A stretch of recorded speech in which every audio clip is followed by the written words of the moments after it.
Viver saudável, capítulo 27. Viver com um propósito. Devemos viver para o mundo vindouro. É tão indigno viver uma vida ao acaso, destituída de objetivo. Carecemos de uma finalidade na vida, viver com um desígnio. Deus nos ajude todos a ser abnegados, menos cuidadosos por nós mesmos, mais esquecidos de nosso eu e dos interesses egoístas, e a fazer bem, não pela honra que esperamos receber aqui, mas porque isto é o objetivo de nossa vida e corresponderá ao fim de nossa existência. Acendam diariamente nossas orações a Deus para que Ele nos despoje do egoísmo. Influências positivas sobre a mente.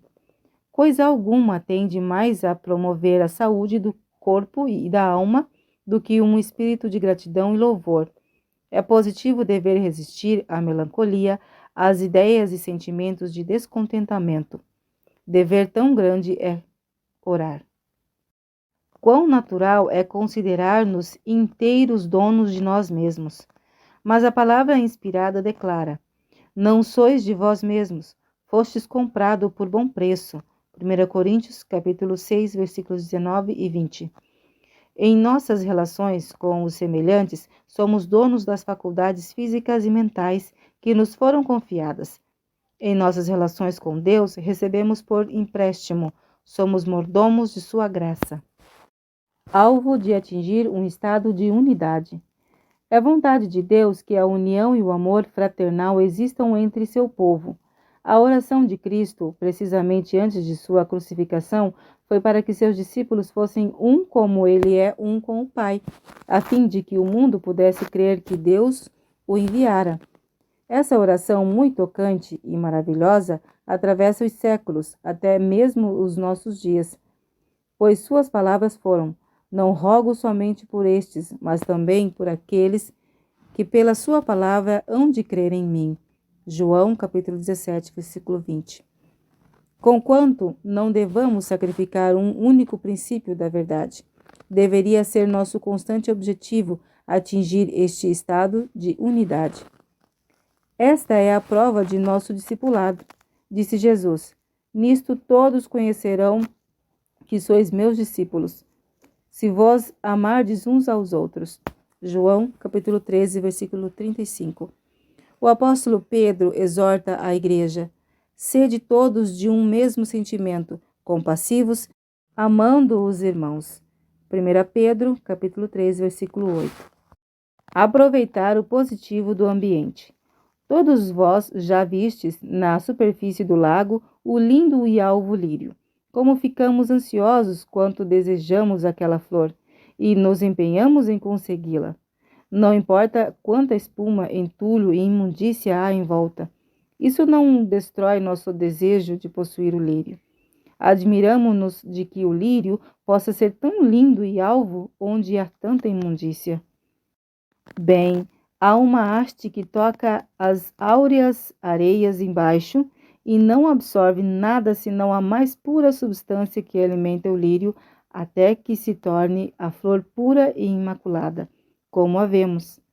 Não deveria isto ensinar-nos uma lição? Por certo, mostra que, apesar de haver iniquidade em toda a nossa volta, dela não nos devemos aproximar. Não faleis na iniquidade e impiedade que há no mundo, mas elevai a mente e falai em vosso Salvador. Quando vedes iniquidade em todo o redor, isso vos torna tanto mais alegres por ser Ele, vosso Salvador, e nós, filhos seus. Então, deveremos olhar para a iniquidade em volta e demorar-nos a falar no lado escuro? Não podeis saná-la, então falai de algo mais elevado, melhor e mais nobre. Falai nas coisas que deixem boa impressão na mente, e isto erguerá toda a alma, desta iniquidade para a luz além. Contar as bênçãos.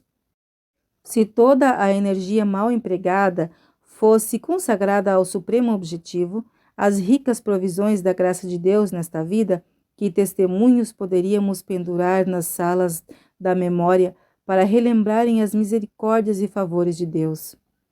Então, levaríamos conosco como princípio estável o hábito de acumular tesouros espirituais com o mesmo zelo e perseverança com que os que aspiram às coisas mundanas trabalham pelo terreno e temporal. Bem podeis estar descontentes com a provisão atual, uma vez que o Senhor tem um céu de bem-aventurança e um tesouro de coisas boas e aprazíveis para satisfazer as necessidades da alma. Precisamos hoje de mais graça. Precisamos hoje de uma renovação do amor de Deus e sinais de sua bondade. E Ele não negará estes bons e celestiais tesouros aos que, sinceramente, os buscar. A retribuição correspondente aos dons. Cada servo tem algum legado pelo qual é responsável, e os vários legados são proporcionais às nossas várias habilidades. Dispensando seus dons, Deus não agiu com parcialidade. Ele distribuiu os talentos de acordo com as aptidões conhecidas de seus servos e espera retorno correspondente. Compreender o devido uso das capacidades mentais e físicas. O tempo deve ser empregado prudentemente e diligentemente, e sob a santificação do Espírito Santo. Cumpre-nos compreender exatamente o que é direito e o que é errado, fazer-se com a propriedade e com as capacidades físicas e mentais. Deus tem positivo direito de propriedade sobre cada faculdade que confiou ao instrumento humano. Por sua própria sabedoria, ele estabelece as condições do emprego por parte do homem quanto a todo dom divino. Abençoará o devido uso de toda a faculdade empregada para a glória de seu nome. O talento da palavra, da memória, da propriedade devem todos convergir para a glória de Deus, para o progresso do seu reino. Deus nos deixou encarregados de seus bens em sua ausência. Cada mordomo tem sua obra especial a fazer em promover o reino de Deus. Ninguém tem desculpa. Deus dá os talentos, o homem cultiva a mente. Cumpre-nos cultivar os talentos a nós dados por Deus. Eles são dons de sua mão e devem ser usados em sua devida relação uns para com os outros, de modo a formarem um todo perfeito. Deus dá os talentos, as faculdades mentais, o homem forma o caráter. A mente é o jardim do Senhor, e o homem deve cultivá-la diligentemente a fim de formar um caráter segundo a semelhança divina. Incapacidade produzida pela inatividade. Muitos dons que se eximem de trabalhar para Cristo alegam sua incapacidade para a obra. Fê-los, porém, Deus assim incapazes? Não, nunca. Essa incapacidade é produto da sua própria inércia e perpetuada por sua deliberada escolha. Já em seu caráter reconhecem o efeito da sentença. Tirai-lhe, pois, o talento. Mateus, capítulo 25, versículo 28. O contínuo mau emprego de seus talentos extinguir-lhes-á definitivamente o Espírito Santo, que é a única luz. A sentença. Lançai, pois, o servo inútil nas trevas exteriores. Mateus capítulo 25, versículo 30. Imprime o selo do céu sobre a escolha que eles mesmos fizeram para a eternidade. União de diversos elementos. Unidade na diversidade é plano de Deus. Deve haver entre os seguidores de Cristo a união de diversos elementos, um adaptado ao outro, fazendo cada um sua obra especial para Deus. Cada indivíduo tem seu lugar no completar um grande plano que traz o cunho da imagem de Cristo. É um apto para executar certa obra. Outro tem um trabalho diferente para o qual possui aptidões, e outro ainda um ramo diverso, mas cada um deve ser o complemento dos outros. O Espírito de Deus, operando nos vários elementos e por meio deles, produzirá harmonia de ação. Deve haver apenas um espírito dominante, o espírito daquele que é infinito em sabedoria, e no qual todos os vários elementos se reúnem, em bela e incomparável unidade.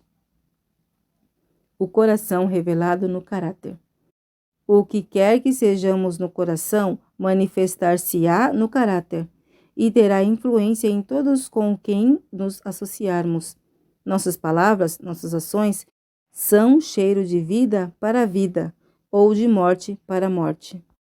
E no juízo seremos levados face a face com aqueles a quem poderíamos haver ajudado a seguir caminhos retos, seguros, por meio de palavras escolhidas por conselhos, caso tivéssemos dia a dia comunhão com Deus e um interesse vivo, permanente na salvação de sua alma. Conselho a um homem apático. Devemos cultivar a energia de caráter, pois o exemplo de um homem ativo é de vasto alcance e estimula a imitação. Ele dir-se-ia que tivesse uma energia elétrica sobre outras mentes. Os homens fervorosos são poucos em nosso mundo. Obstáculos e barreiras depararão a todo obreiro de Deus. Mas os homens devem ter iniciativa. O obreiro enérgico, fervoroso, não permitirá que seu caminho seja impedido. Ele forçará as barreiras. Falta a ti uma energia constante, uniforme, tenaz. Deves disciplinar-te, faze uma mudança completa. Põe em campo ação vigorosa e vence todos os sentimentos infantis. Tens tido demasiada pena de ti mesmo. Deves tomar a firme decisão de que a vida não passe contigo a ocupar-te com bagatelas. Deves determinar-te a realizar alguma coisa e então pôr mãos à obra. Tens boas resoluções. Sempre pretendes fazer alguma coisa, mas não te lanças a fazê-la. Muito de tua ação se reduz a palavras e não ação. Terias muito melhor saúde se exercesses mais vigorosa energia e realizasses alguma coisa a despeito dos obstáculos.